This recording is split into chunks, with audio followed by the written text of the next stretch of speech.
Salah satu misi Islam yang penting adalah membebaskan manusia dari ras diskriminasi, mengikat manusia dengan ikatan akidah bahwa dari manapun orang datang, apapun warna kulitnya, dan dari suku apapun ia dilahirkan, kalau akidahnya sama, itulah saudara kita. Kita bertujuh orang ini mungkin ada yang dari Betawi, dari Jawa Tengah, dari Jawa Timur. Tapi di sini kita merasa kita adalah satu. Apa yang mengikat kita? Akidah. Ternyata ikatan akidah itu jauh lebih kuat daripada ikatan darah sekalipun.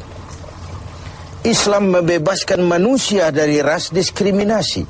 Dan Rasul mengajarkan, innallaha la yanzuru ila suwarikum wala ila amwalikum walakin yanzuru ila qulubikum wa a'malikum. Allah itu tidak melihat potonganmu, Allah tidak melihat hartamu, yang Allah lihat adalah hatimu dan amal perbuatanmu. Kemudian satu-satunya yang menyebabkan manusia lebih tinggi dari yang lain adalah ketakwaannya kepada Allah. Sehingga dalam Al-Quran dijelaskan, inna akramakum indallahi atqakum, yang paling mulia di antara kamu dalam pandangan Allah adalah yang paling bertakwa kepadanya. Nah, kita tahu binatang saja harganya nggak sama kan. Sapi itu yang paling mahal, yang badannya paling gemuk, karena harga sapi pada dagingnya. Tapi ada perkutut lebih mahal dari sapi, padahal perkutut dagingnya sedikit, benar. Kenapa bisa terjadi? Karena harga perkutut tidak pada dagingnya, tapi pada suaranya. Lalu di mana harga manusia? Yang paling gemuk boleh saingan sama sapi. Pada suaranya tentu tidak. Allah maha benar, inna akramakum indallah atqakum. Yang paling mulia di antara kamu dalam pandangan Allah adalah yang paling bertakwa kepadanya. Nah, tujuan disyariatkannya pelaksanaan ibadah puasa, tujuan kita semua diperintahkan melaksanakan ibadah puasa, pada penghujung ayat 183 Al-Baqarah jelas, la'allakum tattaqun, agar dengan puasa yang kamu kerjakan itu, kamu menjadi orang yang bertakwa kepada Allah Subhanahu wa ta'ala. Jadi puasa yang benar harus mengantarkan pelaksananya mencapai maqam, mencapai tingkatan yang disebut ketakwaan itu tadi. Nah, ini pantai yang mau kita tuju dalam melaksanakan ibadah puasa. Jadi puasa berhasil apabila ia mengantar pelaksananya menjadi orang yang semakin bertakwa kepada Allah Subhanahu wa ta'ala. Dengan kata lain, sebenarnya Ramadan ini 1 bulan untuk menghadapi 11 bulan sesudahnya. 1 bulan untuk menghadapi 11 bulan sesudahnya. Di sanalah cerminan ketakwaan itu nanti akan nampak.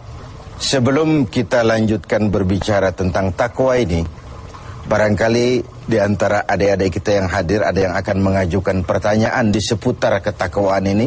Dipersilakan. Ada? Ya, silakan.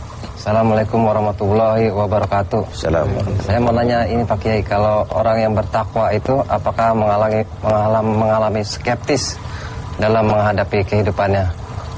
Ya.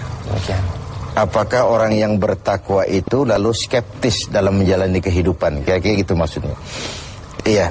Saya ingin menyatakan bahwa lebih dahulu bahwa sekarang ini banyak orang menggunakan kalimat agama untuk maksud yang tidak sama dengan maksud agama. Lalu terjadi pergeseran nilai. Misalnya yang secara umum kita sudah salah kaprah. Orang meninggal biasanya dikatakan telah berpulang ke rahmatullah. Rahmatullah itu kan artinya rahmatnya Allah, kasih sayang Allah, dan itu artinya sorga. Nah, kira-kira kalau koruptor mati, apa ia pulang ke rahmatullah itu? Kita kan sudah menggunakan kamuflase, kalimat yang tidak sama dengan maksudnya itu. Demikian juga kalimat takwa ini. Kalau kita kembali kepada pengertian takwa yang didefinisikan para ulama, takwa itu adalah kemampuan, mengerahkan kemampuan maksimal untuk melaksanakan apa yang diperintah Allah dan menjauhi yang dilarangnya. Itulah takwa itu. Dengan demikian sekaligus jawaban bahwa orang yang takwa tidak skeptis. Tidak, kalau takwa itu ndelohom, nggak kerja, dagang berhenti, tidak cari nafkah, diam aja di rumah, nunggu keajaiban. Bukan itu takwa itu. Takwa juga tidak terkait dengan pakaian. Ini kan aksesoris pakaian ini. Apalagi sekarang aksesoris, apa kalau saya pakai serban saya lebih takwa dari saudara? Belum tentu. Sekarang ini aksesoris juga sudah kacau. Rocker saja pakai gamis. Ini kan sudah kerancuan aksesoris. Jadi sama sekali itu tidak terkait. Dengan demikian orang yang takwa bukan orang yang skeptis. Dia malah harus orang yang optimis menghadapi kehidupan. Karena sesungguhnya yang namanya takwa, kemampuan melaksanakan yang diperintah, kemampuan menjauhi yang dilarang olehnya. Nah, ini sebuah gambaran bahwa disitulah harga manusia itu. Pada kemampuannya menjadi pelaksana yang diperintah Allah dan meninggalkan apa yang dilarangnya. Sehingga kalimat ini kita dudukan, kan ini takwa ini pun sudah jadi lalap di mulut bangsa kita ini. Pejabat kalau dilantik bertakwa, bertakwa, bertakwa. Habis dilantik jabat takwa ngalor dia ngidul. Ndak sinkron, ndak ketemu ujung-ujungnya itu. Nah, baik, saya kembali. Jadi jawabannya, orang yang bertakwa bukan orang yang skeptis, tapi orang yang malah rajin berusaha, giat bekerja karena dia tahu takwa itu kemampuan melaksanakan yang diperintah, kemampuan menjauhi yang dilarang. Nah, ini sudah cerminan dari usaha manusia. Yang diperintah Allah itu bukan cuma sholat, zakat, puasa, dan haji. Mencari nafkah, menghidupi anak istri, itu perintah Allah. Nggak pantas orang takwa lalu skeptis, nunggu keajaiban. Itu kan ciri zaman susah. Biasanya kalau zaman lagi susah itu dukunnya laris, dongeng tentang harta karun merebak di mana-mana. Udah susah orang diajak ngelamun aja. Lalu cerita tentang melipat gandakan uang muncul di mana-mana. Nabi palsu gentayangan, aliran-aliran aneh muncul di mana-mana. Itu biasanya kalau zaman sedang susah, yang kayak begitu tuh jadi fenomena dalam kehidupan. Nah, ketakwaan menjadi benteng bagi kita, mengarungi hidup ini sebagaimana seharusnya. Kita manusia terikat oleh hukum kausal, hukum sebab akibat. Kalau begini, ya begitu. Kalau haus, ya mesti minum. Kalau sakit, ya mesti ke dokter. Itu orang yang takwa. Bukan, sudahlah penyakit datang dari Allah, serahin kepada Allah, nanti sembuh sendiri. Enggak.